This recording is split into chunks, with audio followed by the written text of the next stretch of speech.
Hey everybody, it's Neil with Western Canadian Rockwell again. Um, Today I'm just hanging out in the office and figured I'd put together a video outlining some of the benefits and scenarios that we run into as off-roaders using planetary gear reduction axles.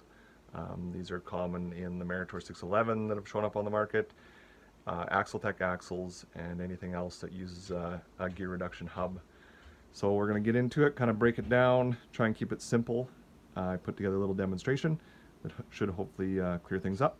So here we go. All right, here's the demonstration I've put together. It's very simple. We've got our engine, transmission, transfer case, driveline, and our rear axle. I've left the front driveline out of this demonstration just to keep it simple. For the sake of this demonstration here, what we'll say is that everything in this driveline is all built to factory spec. Nothing has been modified or changed.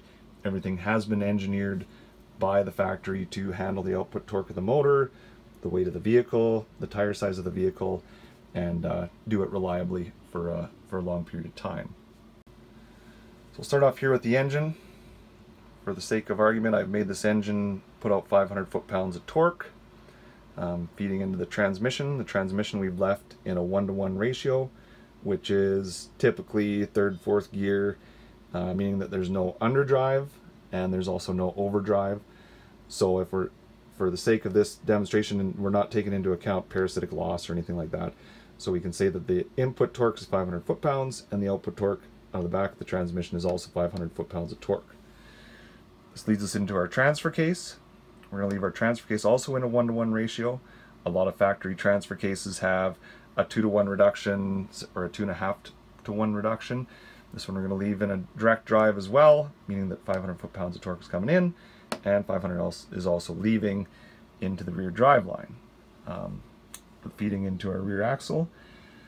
A lot of rear axles from the factory have some kind of reduction, and that's because our engine is only making 500 foot-pounds of torque. If we tried to propel the vehicle or tow a trailer or do anything with only 500 foot-pounds of torque, it would be sluggish and it wouldn't work very well. So we put a reduction in the carrier.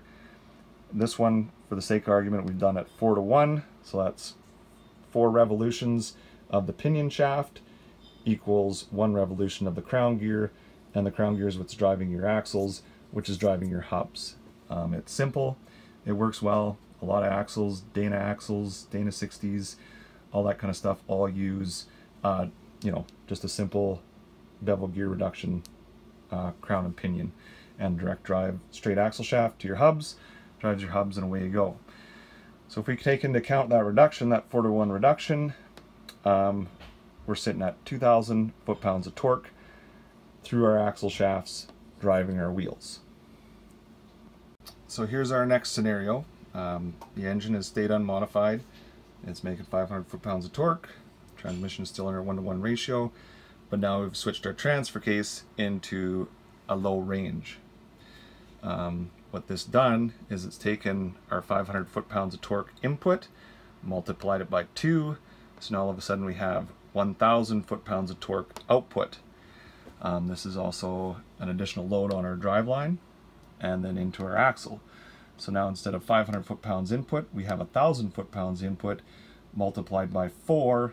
Now instead of 2,000 foot-pounds through our axles into our hubs, we now have 4,000 foot-pounds of torque.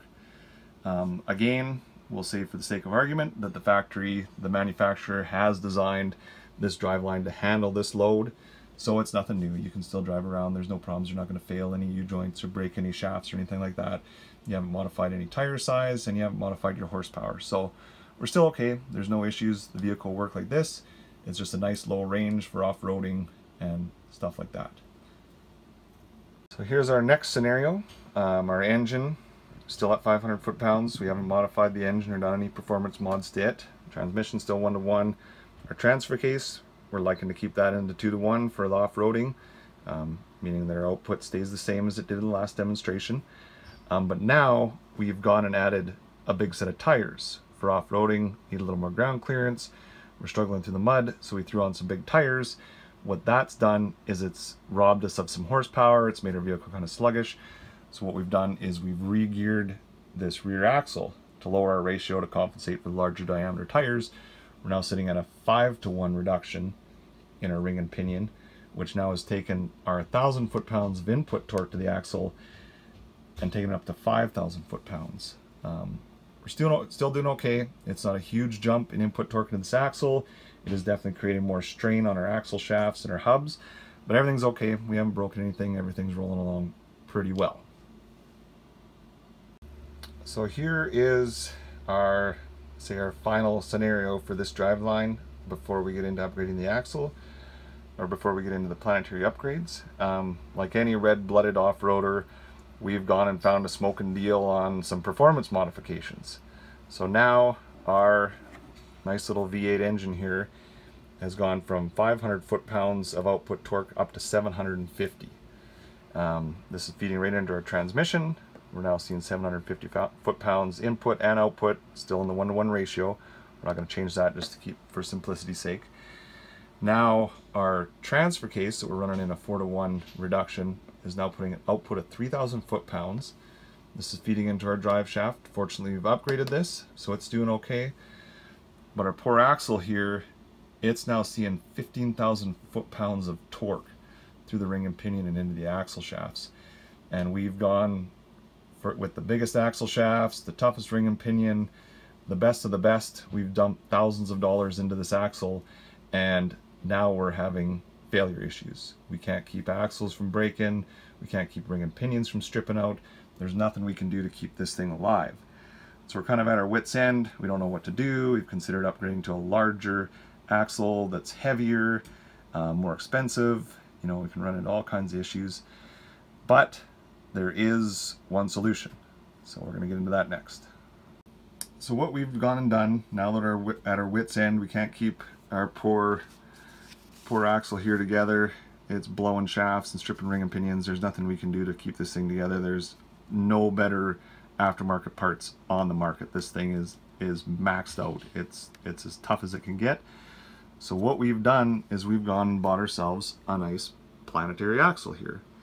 So what's this done is, instead of taking and just use the ring and pinion direct drive to the hubs, is we've actually gone and put a planetary gear reduction hub on it. So what that does is it's created a reduction right at the very end of the wheels here of a 2-to-1. We're still going to have our 5-to-1 ratio in the ring and pinion, but what's this done is, because we've multiplied the output ratio after the axle shafts, is it's given us a 10-to-1 overall ratio. So now what's happened is we still run in our transfer case in a 4-to-1, but we're crawling around like a snail. We can't gain any speed, so the natural thing to do is to bump our transfer case from a 4-to-1 reduction into, say, a 2-to-1. And I'll show you what that does to our drivetrain. So we've now switched our transfer case from a 4-to-1 reduction back into a 2-to-1. This has increased our top speed of our vehicle, helped us give us a little more drivability. Essentially, we don't really need the extra reduction anymore. This reduction that we've added here with the doubler box, we've essentially added here with the hubs. So the 4-to-1 isn't necessary anymore. We're just going to continue to use a 2-to-1 reduction. And what this has done is it's taken this 3,000 foot-pounds of torque that we were initially outputting from our transfer case, split it in half, and now we're back to 1,500 foot-pounds of torque. Obviously this is transferring into our drive shaft, which is making it a lot happier. It's only seeing half of the load it was when we were in a 4-to-1 ratio, so it's only seeing 1,500 foot-pounds of torque. All our U-joints and everything, they're a lot happier, not getting that extra abuse. And now we moved on to our axle. The input torque for it is same, 1,500 foot-pounds into our pinion yoke. It's definitely taking a lot of strain off of there. Instead of the 3,000 foot-pounds input, it's only 15. And then through our 5-to-1 reduction, our axle shafts are now, instead of seeing 15,000 foot-pounds of torque, they're only seeing half of that at 7,500 foot-pounds of torque. So things like our, ring and pinion, our axle shafts, our U-joints and stub shafts, if it's in a steering axle, are now only seeing half of this load.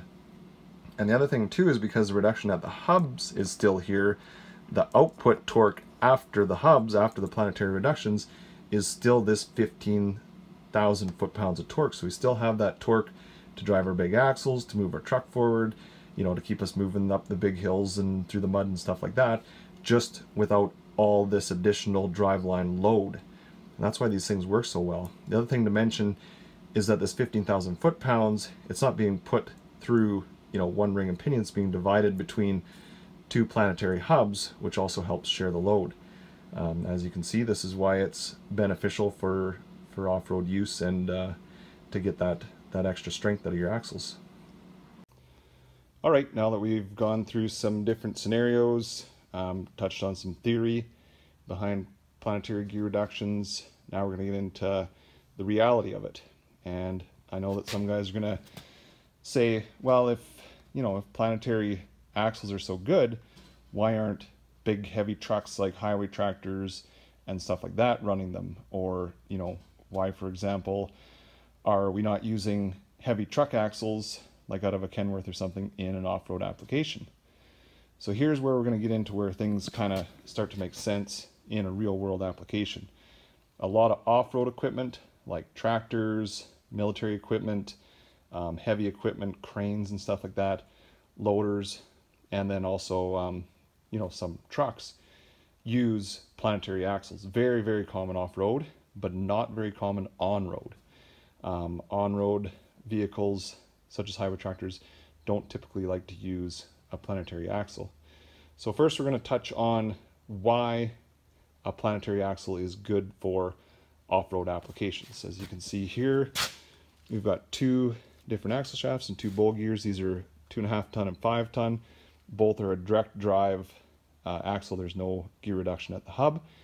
So as you can see, Rockwell, the manufacturer, in order to get that higher load rating out of the 5 ton, they've had to physically increase the size of each part. So as you can see here, it's 2.5 tons. Your axle shafts, U-joints and everything is physically larger on the 5 ton, including the bowl gears. Now you can see they're bigger diameter. They're quite a bit thicker as well. You can see here versus the 5 ton. So what that does is it adds a lot of extra weight. There's also some extra manufacturing costs and stuff like that. You can also tell that with a larger bowl gear, you're going to lose some ground clearance, as the 5 ton bowl gear is going to hang down lower below the axle center line. So stuff like that. Your weight is not something you want to be carrying around, especially if you're climbing up hills, climbing over obstacles, going through mud. You want to try and keep things, as light as possible. So here I've added a axle shaft assembly from a Meritor 611, which is a planetary gear reduction axle. It has a 2-to-1 reduction at the hub. As you can see, compared to the 2.5 ton axle, it's not a whole lot bigger physically in size. The subshaft is a little bit larger. The axle shaft itself is very comparable in size. U-joints are the same size. But compared to the 5 ton here, it's quite a bit smaller diameter shafts, lighter weight, everything like that. But because of the addition of the outer planetary hubs, this Meritor 611 axle as a complete assembly has a higher weight rating than the 5 ton here, and obviously has a lot more moving parts, but because of that, everything is physically smaller in size, smaller ring and pinion, so it has a better ground clearance, everything like that, but with that higher weight rating. Okay, now we're just going to kind of get into some details about these planetary hubs. Right here, this is a drive flange off of a normal 2.5 ton axle. As you can see, what it does is it uses basically your hub, spindle, 2 wheel bearings, an axle shaft that drives through. It splines into this flange. The flange bolts onto the hub and basically drives the hub. Nothing to it. It's pretty simple, pretty effective and efficient. Now when we get into these planetary gear reductions, you can see that there's a lot more stuff going on in here. There's a lot more moving parts. Every single one of these little gears here has little bearings, thrust washers, all kinds of stuff going on inside of there.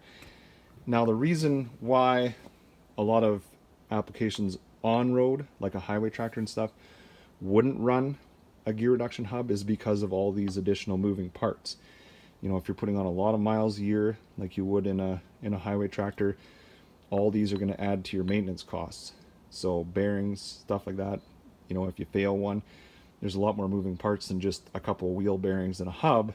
You're going to have to replace all this kind of stuff, which adds up quite quickly.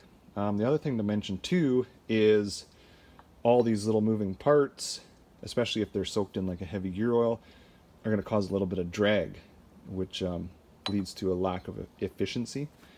So same application, if you have a highway tractor, you're putting on millions of miles on this truck, you're going to want to try and get the most efficient axle you can, so you get the better fuel mileage and lower operating costs. So something like this, with all these moving parts, it's not practical for that kind of application, especially if you take into consideration on a highway tractor, you don't care about ground clearance, so you can make parts large, you can make a big ring and pinion, you can make large axle shafts and stuff like that.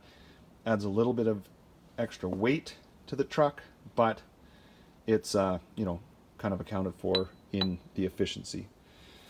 Same goes for an application like a drag car. You know, you're definitely making a lot of horsepower, you want a lot of strength, but you want to put as much horsepower as you can to the ground. All these little parts moving around in here like this, they're going to rob you of efficiency. So it's not a lot, like you're not going to lose a lot of efficiency, but in an application like a drag car where you want, you know, the absolute most power to the ground, you want to make every 1/10 of a second count, you don't want to be dragging and spinning all these parts down the racetrack. So basically it comes down to your application and what benefits you most. Obviously off-road, you're not going to care about losing a little efficiency, fuel mileage doesn't really matter, you lose a little bit of horsepower, it's not a huge deal, but things like additional weight savings, additional strength, additional ground clearance are all very important, and that's why gear reduction hubs are very popular in off-road applications like tractors and loaders and heavy equipment like that, or the military. That's why they like them as well. So just a few things to take into consideration. We have been putting these exact planetary hubs on a 2.5 ton Rockwell. As you've seen from the videos, it offers a lot of added benefits to that axle. You know, increases the strength of it overall, without adding any extra, you know, any extra size in the axle shafts or anything like that. So if you're interested in doing an upgrade like that, you can get a hold of me. If you have any other questions, you can get a hold of me. You're welcome to post up on this video or find us online. We're on social media. So thanks for watching, guys. Hopefully this has answered a few questions and made things a little more clear. Thanks.